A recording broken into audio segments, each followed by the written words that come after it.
தொழுகைக்கு சொல்லி உள்ளாடை என்ற ஒரு அமைப்பு எந்த ஒரு தொழுகைக்குரிய கடமை அல்ல. தெரியாது.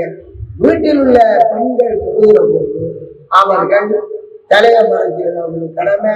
அது மாதிரி வளமையாக அவர்கள் மறைக்கிற இடங்களை மறைத்திருப்பாங்க. மேலான மறைச்சிருந்தா சரிதான், சரிதானே. அடுத்த இந்த உள்ளாடைங்கிறத இப்பதான் புதுசா வருது. பழைய உண்மைமாறு உள்ளாடையும் இல்லை, பழைய ஆம்பளை உள்ளாடையும் இல்லை, சரிதானே. அப்படி அதனால அது ஒரு அவசியம் கிடையாது. ஒரு விஷயம். இரண்டாவது, வீட்டுல தொழுகிற நேரத்துல அவர்கள் வீட்டை அந்நிய ஆண்களில மகரமான ஆம்பளைகள் இருக்காங்க என்றால் காலை சொச்சை போட்டு மூட வேண்டிய அவசியமும் இல்லை. கால்பாதத்தை பெண்கள் தான் பெண்கள் மட்டும்தான் இருக்கிறோம். அல்லது வீட்டை நம்முடைய வாப்பாளர் ஆட்கள் தான் இருக்காங்க, மகரமான ஆட்கள்.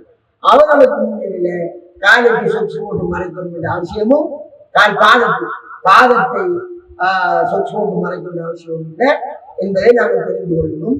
அது சம்பந்தமாக சொல்லக்கூடிய ஹதீஸ் சலமா ரலியல்லாஹு அன்ஹா அவர்கள் சொன்னதாக வரக்கூடிய அந்த செய்தி அது பலவீனமான ஆதாரமற்ற செய்தி.